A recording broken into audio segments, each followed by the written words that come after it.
राधे राधे सभी को। आप सभी जानते हैं कि मैं एक बहुत ही अपने आप को स्टूडेंट कहती हूँ, एक लर्नर हूँ। और वो सारी स्किल्स मैं मुझे अच्छा लगता है सीखना, जो मैं अपने जो हम योगीज हैं उनको दे सकूं, उनको मदद कर सकूं। तो बहुत सारे साउंड वर्कशॉप करने के बाद मुझे लगता है अब एक ऐसा वर्कशॉप मिला जहां मैं फुल स्टॉप लगा दूंगी। इसके बाद मैं सर्च नहीं करने वाली किसी को, क्योंकि this was a wonderful workshop. मुझे मिले वैशाली जी, इंस्टीट्यूट ऑफ साउंड हीलिंग से, और ये बहुत सारे लोगों की मदद कर रहे हैं। पहले हम इनका वेलकम करते हैं। So thank you for giving us time. Sound healing ही क्यों, पहला क्वेश्चन। साउंड हीलिंग ही क्यों? बिकॉज हम आए हैं थ्रू साउंड और साउंड में ही हम रहते हैं। तो साउंड हीलिंग ऐसी चीज़ है which attracts each and every person. जो sound vibration cell, see every cell is vibrating. हमारी बॉडी में सेल्स है, they are always in vibration mode, they are always in motion. तो जब ये वाइब्रेटिंग सेल्स अट्यून हो जाते हैं एंड देन हम साउंड वाइब्रेशनल हीलिंग के थ्रू उनको ट्यून करते हैं, तो जो इफेक्ट आते हैं, जो हीलिंग होती है, that is really wonderful. Think मतलब वो शब्दों से बता रहे हैं और मेरे पास शब्द ही नहीं है अटेंड करने के बाद। That is actually wonderful. आप कुछ चीज़ों को एक्सप्रेस नहीं कर सकते, ये वो फीलिंग है। सो जनरली लोग जो है, जैसे मैंने ये सीखा और आगे हम करना चाहेंगे, हम करेंगे ज़रूर। सो लोग आपके पास, जब आप टीचर ट्रेनिंग करते हैं, so you teach, so mindset किस टाइप का लेकर आना है, या कि हर कोई सीख सकता है, या कोई स्पेशल स्किल चाहिए? आप इसके बारे में थोड़ा सा बताइए। साउंड हीलिंग सीखने के लिए कोई स्पेशल स्किल्स नहीं चाहिए, just the interest to learn sound healing, to heal oneself, to heal others. बाहर के लोगों को, पूरी दुनिया को सेवा करने का भाव होना चाहिए, लोगों को हील करने का भाव होना चाहिए। तो साउंड हीलिंग उन सारे लोगों के लिए है।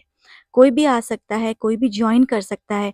साउंड हीलिंग बहुत इजी है सीखना, और हम अपने आप को पहले हील करेंगे तभी हम दूसरों को हील कर सकते हैं। तो साउंड हीलिंग हमें खुद को हील करने में हमारी मदद करता है, और उसके बाद फिर हम दूसरों को हील कर सकते हैं। बहुत सारे एग्जाम्पल्स वैशाली जी ने हमें ड्यूरिंग वर्कशॉप भी दिए कि बहुत सारी इलनेसेस से लोग बाहर आ जाते हैं सरप्राइजिंगली, चाहे वो डिप्रेशन हो, एंजाइटी हो, इवन ड्रग एडिक्टेड लोग भी साउंड से they are able to heal themselves. So it's magical. But belief नहीं बनता। जो ज्यादातर हम सोचते हैं, सच में काम करता भी है कि नहीं, बस ऐसे ही बजा रहे हैं या बस ऐसे ही साउंड क्रिएट कर रहे हैं। So let's listen from Vaishali ji. सबसे पहले तो ट्रस्ट होना बहुत ज़रूरी है। अगर हम ट्रस्ट करेंगे साउंड एंजल्स पर, साउंड हीलिंग पे, ये वाइब्रेटिंग बाउल्स पे, तभी हम लोग हम पर ट्रस्ट कर सकते हैं। अगर हम खुद ही नहीं ट्रस्ट करेंगे इस प्रोटोकॉल पे, इस थेरेपी पे, तो हम कैसे एक्सपेक्ट करते हैं कि लोग हम पे ट्रस्ट करें या लोग साउंड हीलिंग को ट्रस्ट करें। फॉर एग्जांपल, मेरे पास एक केस आए थे, एक बच्ची डिप्रेशन में थी। तो काफ़ी टाइम से काफ़ी मेडिसिन्स लेने के बाद भी उसे क्योर नहीं हो रहा था। तो जो हमारे एक साइकियाट्रिस्ट फ्रेंड है, उन्होंने ही उनको रेफ़र किया था।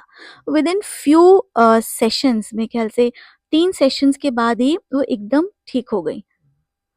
इतना ज़्यादा उनको डिप्रेशन था कि she was going into she was having suicidal tendencies. तो हाँ, साउंड हीलिंग के कुछ रेस्ट्रिक्शंस है कि हमें, अगर उसकी सुसाइडल टेंडेंसी है, तो हमें उसके पेरेंट्स को अवेयर कराना पड़ता है, या उसके जो गार्जियंस हो, नियर एंड डियर वंस हो, तो उनको थोड़ा अवेयर करना पड़ता है। पर ये वो अवेयरनेस तो हमने कराया ही उनके पेरेंट्स को। साउंड हीलिंग के थ्रू उस डिप्रेशन से वो बाहर निकल पाई, एंड मतलब मुझे बहुत अच्छा लगा कि मैं किसी की हेल्प कर पाई। पहले तो जैसे कि मैं थोड़ा सा वो बताती हूँ कि सबसे पहली चीज ट्रस्ट, फिर मन का भाव। अगर सेवा वाला भाव है, तभी मुझे लगता है कि ये एंजल्स, जैसे कि मैम ने बताया, कि ये हमें हमें एक्सेप्ट करेंगे और हम आगे हील कर पाएंगे। I think I am right. So आपका कोई पर्सनल एक्सपीरियंस था कि आपने साउंड हीलिंग चुना, या this just came to you? Sound healing हमने एक्चुअली, पता तो हमें पहले से ही था साउंड हीलिंग के बारे में। पर जब मेरी बेटी पे एक problem I, she was having continuous headaches, and कोई भी चीज़ उसे क्योर नहीं कर पा रहे थे, कोई भी डॉक्टर को पता नहीं चल रहा था कि क्या प्रॉब्लम है। She was very small at that time. तो बहुत सारे टेस्ट, MRI, CT स्कैन्स करने के बाद हमें पता चला कि शी वॉज हैविंग साइनस। और इतने छोटे बच्चे में इतना ज़्यादा साइनसाइटिस की प्रॉब्लम नहीं आती है, सारे साइनसेस उसके blocked and just because of that उसे वो सिवियर अनस्टॉपेबल हेडेक्स हो रहे थे। तो हमारे एक फ्रेंड है, उन्होंने बोला इसका तो ऑपरेशन करना पड़ेगा साइनस का, तो we will have to remove her tonsils and adenoids. 4 साल की बच्ची का आप ये सारे जो इम्यूनिटी उसको, जो बच्चे का इम्यूनिटी के लिए सबसे ज़्यादा इम्पोर्टेंट है, उसी को आप निकाल रहे हो। अभी तो आप बोल रहे हो कि नहीं, एक बार आप वो ग्रोथ फेज़ में आ जाएगी, थोड़ी बड़ी हो जाएगी तो her body will accept everything, उसकी इम्यूनिटी डेवलप हो जाएगी। पर बाद में जाके आप बोलोगे नहीं, adenoids and tonsils are the most important thing for immunity, तो हम क्या करेंगे? उस समय तो वो रीग्रो नहीं कर सकते वापस। Then we opted for sound healing and regularly हम उसे साउंड हीलिंग देते थे। एंड देन जब हमने देखा इतने ज़्यादा इफ़ेक्ट आने लगे हैं, फिर हमारे फ्रेंड्स भी आने लगे कि नहीं, we also want to move ahead with sound healing. Then we thought कि ये ऐसी थेरेपी है जो लोगों तक पहुंचाना चाहिए हमें। फिर हमने ट्रेनिंग का सोचा। ट्रेनिंग के लिए मैं ज़रूर पूछना चाहूँगी। एक्चुअली जब भी मुझे कोई ऐसे लोग मिलते हैं जो हीलिंग की तरफ, लोगों की मदद की तरफ, एंड स्पेशली हेल्थ की तरफ जाते हैं, तो मैं वो मौका बिल्कुल नहीं गंवाती। सो इसलिए, और आपने थोड़ा समय भी दिया तो हम बात कर रहे हैं।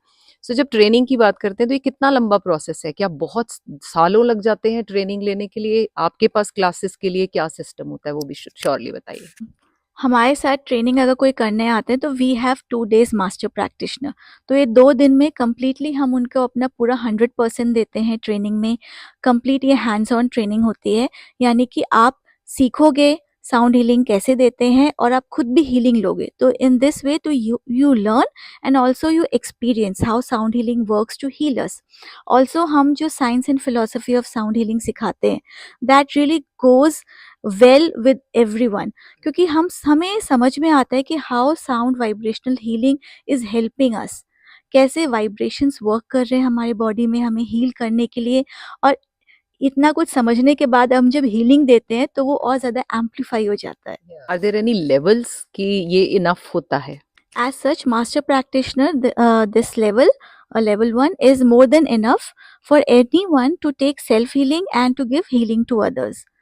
पर अगर आपको और डीप जाना है साउंड हीलिंग में, और जानना है साउंड के बारे में, अपने आप में और डीप जाना है, कुंडलिनी एक्सपीरियंस करना है, बाकी सारे साउंड्स के बारे में सीखना है, ट्यूनिंग फॉक सीखना है, कपल हीलिंग सीखना है, तो फिर हमारे पास डीप डाइव है जो साल में 3 बार होता है और ये 5 डे का रेसिडेंशियल रिट्रीट होता है।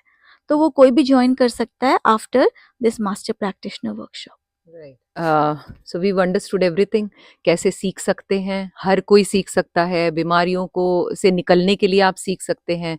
आगे किसी और की ना सही, अपने घर के ही कुछ लोगों की मदद करने के लिए आप सीख सकते हैं। सो मैं सीखना चाहती थी। मुझे लगता है हमें हमेशा एक स्टूडेंट बने रहना चाहिए, और जिस दिन आप गुरु के फॉर्म में आ जाते हो फिर सीखना बंद हो जाता है। सो आई रियली, मतलब I am thankful from my depth of my heart to Vishali ji. इतनी पॉजिटिव वाइब्स जब आपको मिलती हैं किसी जगह से, and that too along with the angels, so आप में बहुत बदलाव होते हैं। ये मैं अपना पर्सनल एक्सपीरियंस बता सकती हूँ। So thank you so very much Vishali ji. Thank you. Radhe Radhe. Radhe.